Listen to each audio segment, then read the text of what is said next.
The Girl Who Fell from the Sky. A true story of horror and survival. What is your greatest fear? For many, it's falling. The sudden, terrifying loss of control as you plummet towards the earth. Now, imagine falling not from a building, but from 2 miles up in the sky. Strapped to your seat, as your plane disintegrates around you in a thunderstorm. Into the heart of the deadliest jungle on earth. This isn't a nightmare. This is the true story of Julianne Coep and her harrowing journey through the green hell that followed.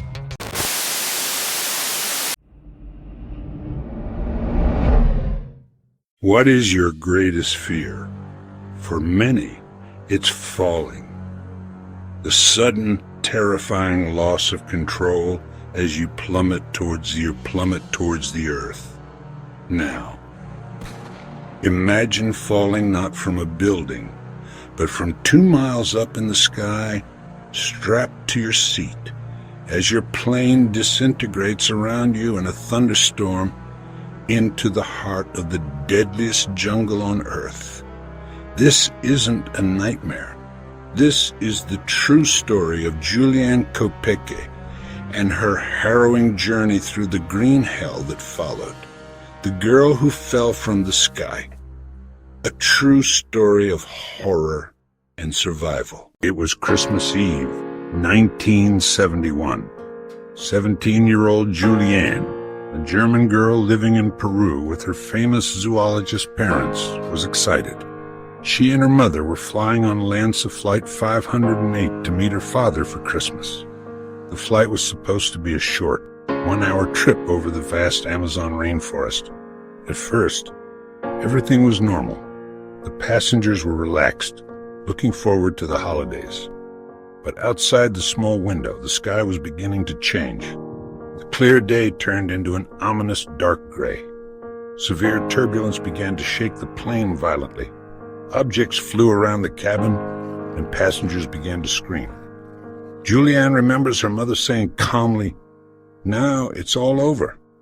Those would be the last words she would ever hear her mother speak. Suddenly, a blinding flash of lightning struck the plane's wing. A deafening sound of tearing metal filled the air. The aircraft began to break apart in midair. Julianne, still strapped to her bench of 3 seats, was violently ejected from the cabin. Her next sensation was falling, and falling, for 10,000 feet. That's 2 miles. She tumbled through the air, strapped to her seat. She described the wind whistling in her ears and seeing the forest canopy spinning below her like a vast green broccoli field. The thick, dense canopy of the Amazon, the very thing that makes it so impenetrable and dangerous, is what saved her life. It cushioned her fall, breaking her descent just enough to survive the impact. She lost consciousness. When she woke up, it was the next day. The silence was the first thing she noticed. The terrifying silence of being completely and utterly alone. Julianne was alive, but severely injured. She had a broken collarbone, a deep gash on her leg, and her right eye was swollen completely shut. She was wearing only a thin summer dress.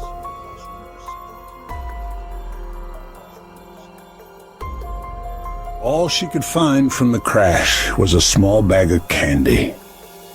For the next day and a half, she called out for her mother. But only the sounds of the jungle answered back.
The gash on her arm became infected.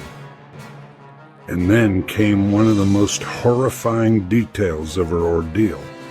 Flies laid eggs in her open wound, and dozens of maggots began to hatch, eating her flesh from the inside. She was in constant pain, growing weaker from hunger and infection. For 10 agonizing days, she followed the water, alone, injured, and on the verge of giving up. On the 11th day, she stumbled upon a small, empty hut and a boat moored by the riverbank. It was the first sign of human life. She was too weak to go on. She crawled into the hut and waited, unsure if she was saved or just waiting to die. While waiting, she remembered seeing her father treat their dog for a similar maggot infestation using gasoline. She found a small amount of gasoline in the hut and poured it into her wound, pulling out over 30 maggots in an excruciatingly painful, self-administered surgery. A few hours later, she heard voices. 3 local lumbermen appeared. When they saw her, a pale, one-eyed girl covered in mud and blood, they were terrified, thinking she was a Yemanja, a mythical water spirit from local folklore. Juliana, using the little Spanish she knew, explained what happened. The men, realizing the truth, took her in, treated her wounds, and took her by canoe on a 7-hour journey to the nearest village. She was finally safe. Julianne Kopecky survived a plane crash and 11 days of horror in the Amazon. But her story doesn't end there. This is where it becomes truly inspiring. Many would be traumatized for life, developing a deep-seated fear of flying in the jungle. But not Julianne.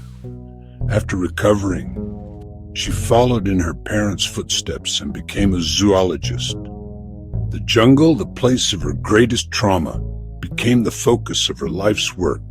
She dedicated her career to studying and preserving the Amazon rainforest. She even returned to the crash site many years later to confront her past.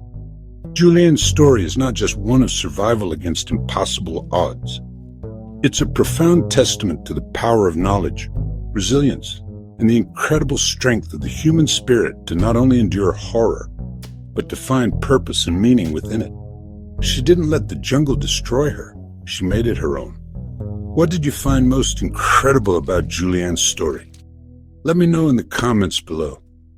And for more true stories of horror and survival, don't forget to like and subscribe.